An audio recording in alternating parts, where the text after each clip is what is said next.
So hello students, welcome है आपका हमारे चैनल अमन वंडर क्लासेस में। कई दिनों के बाद ये वीडियो आप देख रहे होंगे चैनल पे मैं डाल रहा हूँ क्योंकि क्लास 12th इकोनॉमिक्स के 19 मार्च को एग्ज़ाम है। ठीक है, तो कई दिनों बाद ये वीडियो डालने का जो रीज़न है वो कई सारे रीज़न्स हैं, क्योंकि मैं कहीं चला गया था गाँव वगैरह, तो वहाँ से आने के बाद थोड़ा आपको पता है कि थोड़ा मैनेज होने में टाइम लगता है, पहला रीज़न। सेकंड, और भी बहुत सारे रीज़न थे कि वीडियो नहीं बना रहा था। ठीक है, अब इंडियन इकोनॉमिक डेवलपमेंट जो है पढ़ाने की कोशिश करूँगा। मैं आपको क्या पढ़ाने की कोशिश करूँगा? डेट्स। तो आप थंबनेल में देख रहे होंगे, मैंने जो थंबनेल में लिखा है इम्पोर्टेंट डेट्स, तो वो मैं आपको अभी दिखाऊँगा। बट उससे पहले थोड़ा डिस्कशन कर लूँ, इसलिए मैंने ये वीडियो मतलब थंबनेल सा फ़ोटो लगा दिया इंडियन इकोनॉमिक डेवलपमेंट का, बुक का। कि आपको ये बताना चाह रहा हूँ कि क्लास 11th में कई लोगों के पास इंडियन इकोनॉमी रहती है और कई लोगों के पास क्लास 12th में रहती है। ठीक है, तो इस पे कंफ्यूज नहीं होना है। जो क्लास 12th में अभी सीबीएसई बोर्ड से पढ़ रहे हैं, स्पेशली जहाँ तक मुझे पता है कि दिल्ली में, वो जो है उनके पास क्लास 12th में इंडियन इकोनॉमी है। ठीक है, और अगर वो यूपी बोर्ड से हैं तो कई बार चेंजेस होते हैं, पर अभी मैं रिसेंटली गांव गया था तो वहाँ से मेरी बहनी है, उससे मिल के आया, तो उसके पास भी क्लास 12th में इंडियन इकोनॉमी है, वो भी सीबीएसई बोर्ड से ही है। ठीक है, तो ऐसा कोई बहुत बड़ा चेंजेस नहीं है, पर पहले आज से 4 साल 5 साल पहले क्या होता था कि इंडियन इकोनॉमी क्लास 11th में थी और क्लास 12th में स्टैटिक्स दिया जाता था। बट अब क्या है, क्लास 12th में मैक्रो और इंडियन इकोनॉमी दी जाती है और क्लास 11th में वेस्टी और वो क्या बोलते हैं उसको, माइक्रो और स्टैटिक्स दी जाती है। ठीक है, तो ये अंतर थोड़ा सा आपको मैं क्लियर कर दूं। और ये वीडियो बनाने का एक उद्देश्य और भी है। क्लास 10th का एक मतलब भाई है मेरा, वो जो है, मैं भाई की बोल रहा हूँ इसलिए क्योंकि बहुत दिनों से कनेक्टेड है मेरे से, और उसने मेरे को मैसेज किया कि भैया आप क्लास 10th की वीडियो बनाए थे, वो जो इंडियन इकोनॉमी मतलब इंडियन इकोनॉमी कह रहा हूँ, इकोनॉमिक्स की, उसमें आपने प्लेलिस्ट बनाई थी, बहुत अच्छी लगी थी, कुछ कुछ बातें बहुत अच्छे समझ में आ गई, मेरे एग्जाम में अच्छे नंबर आए। आपकी वीडियोज इतनी वायरल नहीं है, इतना वो नहीं है, पर आप ठीक बनाते हो, ठीक ही ठाक। अब मैं क्या बोलूँ अपने मुँह से। ठीक है, तो मैंने कहा ठीक है भाई, फिर कोशिश करता हूँ। अभी तो मैं कहीं, यार दिमाग मेरा वैसा था तो मैं नहीं डाल रहा था, बट अब मैं डालने की कोशिश करूंगा वीडियोस थोड़ा। ठीक है, इससे क्या होगा, मेरा भी रिवाइज होगा और आप लोग को भी अच्छा ही लगेगा।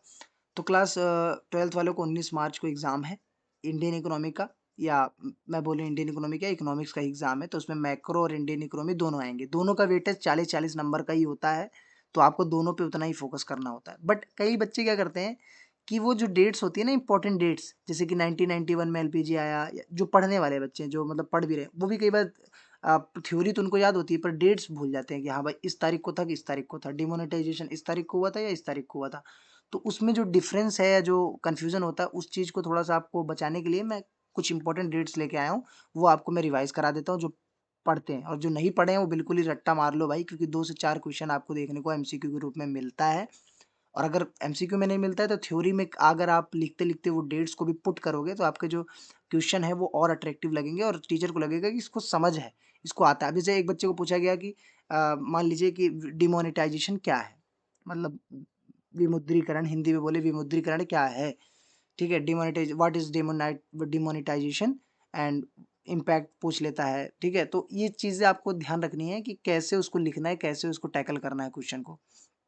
ठीक है, तो अब एक बच्चा है, उसमें लिख रहा है कि भैया डिमोनेटाइजेशन ये है, दिस दैट, जो भी लिखना हो लिख दो कि हाँ नोट बंद हो गया था, 500,000 का, इससे ये फायदा हुआ, नुकसान हुआ। अब एक बच्चे को पता है कि ये नुकसान फायदा हुआ, उसने डेट भी डाल दी उसमें कि हाँ 8 नवंबर 2016 को नोटबंदी बंद हुई, मतलब नोटबंद बंद हुई 500,000 की। ठीक है, तो इससे टीचर को लगेगा इसको डेट भी पता, 1 नंबर उसके फिक्स हो गए उसी पे, फैक्ट पे, और उसके बाद जो 4 नंबर उसके, सॉरी 4 नंबर उसके जो है आगे उस जो करेगा उसके हो जाएंगे। तो ये चीज़ आपको ध्यान रखना है। अब मैं लेके चलता हूँ आपको इम्पोर्टेंट डेट्स पे। चलिए, तो ये कुछ इंपॉर्टेंट डेट्स हैं जो मैं आपको जल्दी जल्दी क्लियर करा देता हूँ, और मैं बहुत ज़्यादा डिस्कस नहीं करूँगा इनके ऊपर, वरना टाइम और वीडियो बहुत लंबी हो जाएगी। तो मेरा मेन उद्देश्य है कि आपको ये डेट बताऊँ कि डेट पे क्या हुआ था, क्योंकि एमसीक्यू में आएगा या फिर आप थ्योरी लिखोगे उसमें आपको लिखने में मदद करेगा। और क्वेश्चन को जितना हो सके अट्रैक्टिव लिखने के लिए उसमें फैक्ट डालोगे जितना, उतना ही अच्छे नंबर और चीज़ें होती हैं, सबको पता है ये बात। ठीक है, तो अब देखिए यहाँ पे एक क्लास 11th लिखा है, इसको आप इग्नोर करिएगा।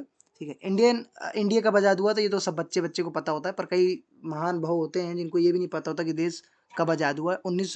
15 अगस्त पता रहता है, पर कब आज़ाद हुआ वो नहीं पता रहता डेट, तो इसलिए 1947 है, ये डाल दिया था। 1951 से 1956 में फर्स्ट 5 ईयर प्लान आया हमारे भारत में।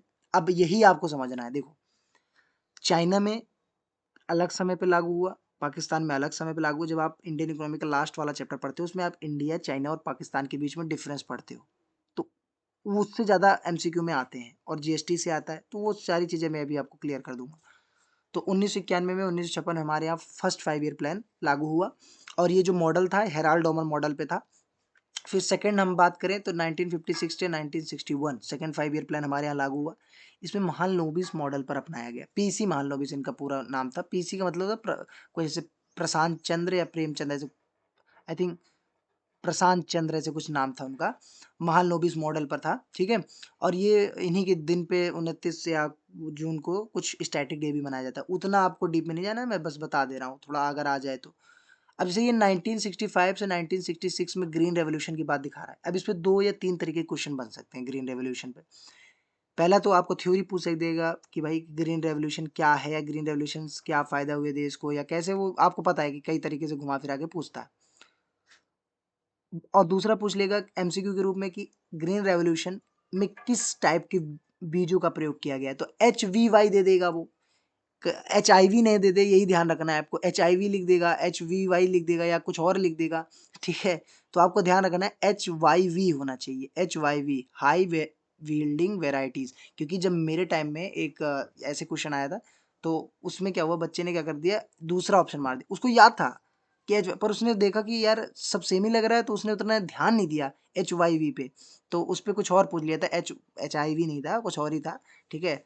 तो उसने वो उस पे मार दिया। तो मैंने कहा अरे भाई ये था, तो उसने बोला हाँ यार ये तो गलती हो गई। तो ऐसा हो जाता है, तो आपको ध्यान से देख के करना है। और यहाँ पे एक और क्वेश्चन बन जाएगा कि 1960s बोल देगा ग्रीन रेवोल्यूशन, तो वो भी सही होगा 1965 अगर ऐसा डेट ना दे तो। उसके बाद पूछ लेगा कि फादर कौन थे ग्रीन रेवोल्यूशन के, तो आप बता देना भारत में जो थे वो MS स्वामीनाथन जी थे, और जो वर्ल्ड के माने जाते हैं नॉर्मन बोरलॉग माने जाते हैं, ठीक है। तो ये चीज़ें आपको ध्यान रखनी है थोड़ी सी। और मैं बहुत ज़्यादा डिस्कस नहीं करूँगा वरना वीडियोस काफ़ी लंबी हो जाएगी, और बहुत दिनों बाद डाल रहा हूँ वीडियो। तो आप अगर कोई भी गलती होती है या कोई भी मिस्टेक आपको लगती है कि नहीं समझ में आ रहा, तो आप कमेंट कर सकते हो, कमेंट बॉक्स ओपन है, ठीक है। 1969 में नेशनलाइजेशन हुआ बैंक का। अब ये क्या बोला है भैया, ये बोला ये है कि इंदिरा गांधी जी ने 1969 में जो 14 मेजर बैंक थे, देखिए यहाँ पे लिखा हुआ है 14 मेजर कमर्शियल बैंक जो थे, कमर्शियल मतलब प्राइवेट थे, ठीक है, उनको गवर्नमेंट बना लिया गया। नेशनलाइजेशन का मतलब ही होता है राष्ट्रीयकरण, मतलब भारत का उसको गवर्नमेंट के रूप में अब स्वीकार कर लिया गया है, वो गवर्नमेंट का हो गया है। तो 1969 में इंदिरा गांधी ने बहुत अच्छा कदम उठाया था कि 1969 में जो है 14 बैंकों को नेशनलाइज किया था। ये क्वेश्चन लगभग लगभग आने का ही चांस होता है, और आता ही है, या थ्योरी में पूछता है, तो थ्योरी में आप ये फैक्ट डालकर और अच्छे से नंबर एक्वायर कर सकते हो, ठीक है। अब सॉरी, एक सेकेंड, हाँ ना, ये आपको इग्नोर करो 1975 वाला कि एक्सपेंशन हुआ था ग्रीन, वो नहीं आएगा, ठीक है। ये 1991 में इकोनॉमिक रिफॉर्म्स, बहुत ही इंपॉर्टेंट चैप्टर ही पूरा इस पे है। एक तो LPG वाला आपको पता ही है। तो 1991 पे इस पे 3-4 तरह के MCQ बन सकते हैं, ठीक है, क्वेश्चन बन सकता है कि पहला तो ये पूछेगा कि LPG नीति कब लागू हुई, सिंपल सा, जो कि अब पूछने का चांस कम हो गया, क्योंकि अब धीरे धीरे जो है एग्जाम के क्वेश्चंस का जो है टफनेस बढ़ता जा रहा है।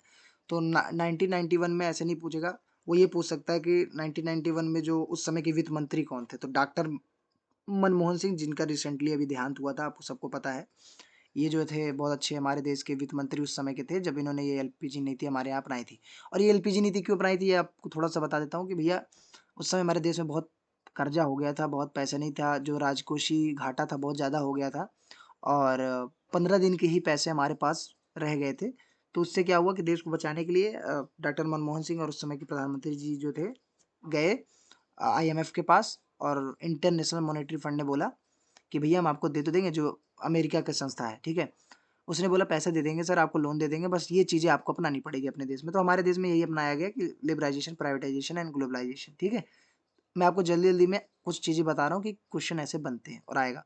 तो डॉक्टर मनमोहन सिंह से भी बन सकता है। 1995 में, ये एक सेकेंड, हाँ 1995 में world trade organisation, very important question again, कि 1995 में 1 जनवरी 1995 को हमारा देश जो है वर्ल्ड ट्रेड ऑर्गेनाइजेशन में मेंबरशिप यानी शामिल हुआ था, और स्थापना भी इसकी इसी में हुई थी, 1995 में ही हुई थी, ठीक है। तो ये दोनों चीज़ आपको याद रखना है।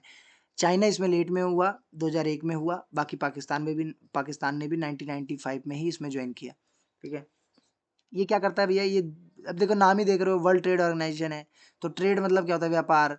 तो विश्व व्यापार संगठन है, तो जो जितने भी देश के व्यापार हैं उनमें सुलह कराना, कोई दिक्कत ना आना, और भी मदद करना जितनी भी हो सके, ठीक है। अब ये अगेन एक बहुत important question, 2005 national rural employment, और मैं जल्दी जल्दी कुछ इसलिए भी बोल रहा हूँ कि वीडियो मुझे लॉन्ग नहीं करनी है, और ये फैक्ट्स हैं, ये सिर्फ मैं इसलिए दिखा रहा हूँ कि कई बच्चे डेट्स भूल जाते हैं, तो उनके लिए है ये सिर्फ, जो पढ़ते हैं डेट्स भूल जाते हैं कि हाँ इस दिन को ये हुआ था, तो उनके लिए स्पेशली ये वीडियो है। तो इतना आप अगर आपको जजिंग कर रहे हो कि नहीं समझ में आ रहा, या आपको लग रहा है कैसे बोल रहा है जल्दी जल्दी, तो वो आप जजिंग मत करो, ये सोचो कि किस लिए बना रहा हूँ, मेरे माइंड में क्या चल रहा है, मैं किस प्रोस्पेक्टिव से वीडियो बना रहा हूँ, ठीक है। तो ये चीज़ आप ज़रूर आप सोचो, कुछ भी सोचो, मुझे उससे क्या, बट बता दे रहा हूँ अगर किसी को लग रहा है कि स्पीड में वीडियो है तो।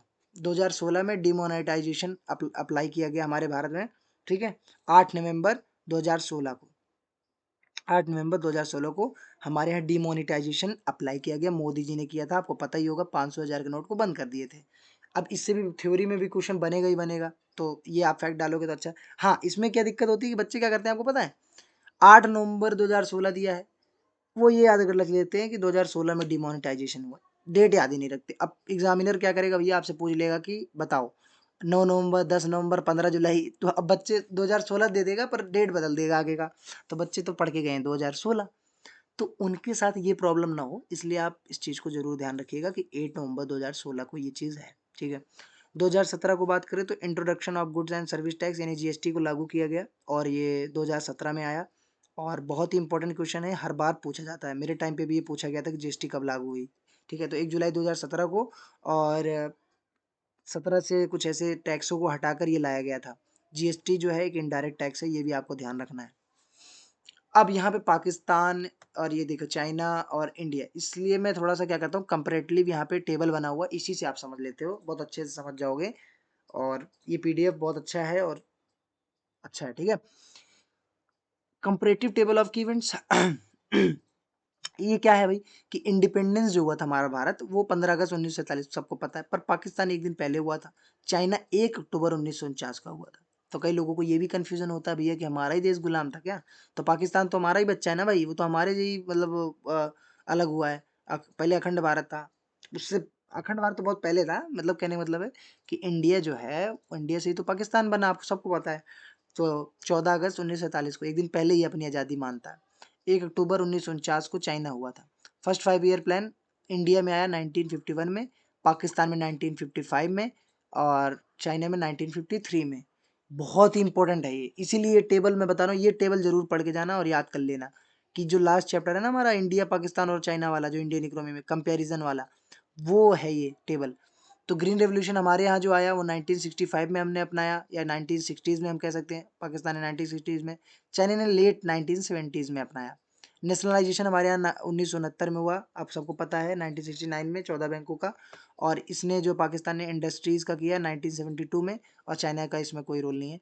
इकोनॉमिक रिफॉर्म्स हमारे यहाँ 1991 में अपनाया गया, जो पाकिस्तान था उसने 1988 में अपनाया, और चाइना ने 1978 में इकोनॉमिक रिफॉर्म्स अपनाए। ये भी बहुत इंपॉर्टेंट है, क्योंकि ये क्वेश्चन बनता है कि इकोनॉमिक रिफॉर्म्स पूछ लेगा एमसीक्यू में, पाकिस्तान ने इकोनॉमिक रिफॉर्म कब अपनाया, तो आपको बताना पड़ेगा कि भाई 1998 में। और ये इंडिया का तो आपको याद ही रहेगा, तो ज़्यादातर चाइना और पाकिस्तान का पूछता है इकोनॉमिक रिफॉर्म, क्योंकि उनको पता है कि अभी ये बच्चे रट्टा मार लेते हैं अपने यहाँ वाला, पर उधर वाला नहीं मार पाते हैं, याद कर पाते हैं। और इसका थ्योरी में भी क्वेश्चन बहुत बढ़िया बनता है, वो अभी मैं आपको दिखाऊंगा।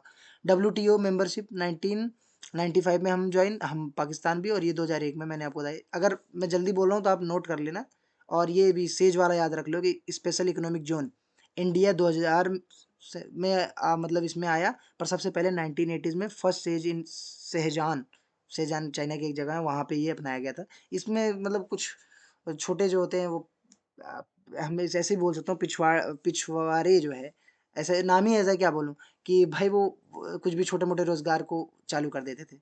Significant of economic policies 2017 GST Bharat ने अपनाई। ऑनगोइंग रिफॉर्म्स पाकिस्तान में से कोई मामला नहीं, ये आपको याद नहीं करना है। मैं जल्दी इसलिए बोल रहा हूँ क्योंकि वीडियो ज़्यादा लॉन्ग नहीं करनी है, और ये सिर्फ फैक्ट आपको बतानी है। अब देखो, की पॉइंट्स आप जरूर रखें। इकोनॉमिक रिफॉर्म्स इंडिया ने 1991 में, चाइना ने 1978 में। ग्रीन रेवोल्यूशन इंडिया पाकिस्तान के बीच में डिफरेंस मैंने आपको बताया, इंडिया और पाकिस्तान ने 1960s में अपनाया, चाइना ने 1970s में अपनाया। देखो यही डिफरेंस आपको आएगा पेपर में, और यही बच्चे छोड़ के चले जाते हैं कि भाई ये डेट ही भूल गया, मैं तो कब अपनाया था। पता तो है ग्रीन रेवोल्यूशन क्या होता है। हाँ, यहाँ पे एक चीज़, हाँ।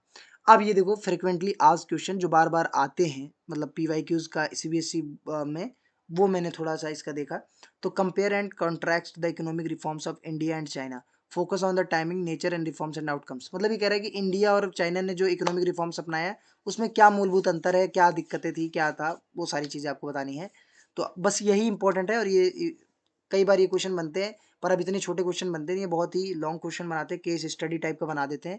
तो वो चीज़ भी आपको ध्यान रखनी है। केस स्टडी टाइप के क्वेश्चन आते रहते हैं, तो ये चीज़ आपको ध्यान रखनी है, ठीक है? चलिए मिलते हैं नेक्स्ट वीडियो में, तब तक के लिए गुड बाय, बाय बाय। और आई होप आपको वीडियो पसंद आई होगी। और मैं फिर से एक बार बोल देता हूँ कि क्लास 12th और 11th के जो बच्चे हैं, उनके लिए ये वीडियो है, जो इंडियन इकोनॉमी जिनके पास है। अगली वीडियो मेरी जीडीपी पे होगी या किसी और टॉपिक पे होगी, अगर आप कमेंट करेंगे या नहीं भी करेंगे, मैं बता देता हूँ जीडीपी पे आएगी, जो यहाँ तक वीडियो देख रहे हैं।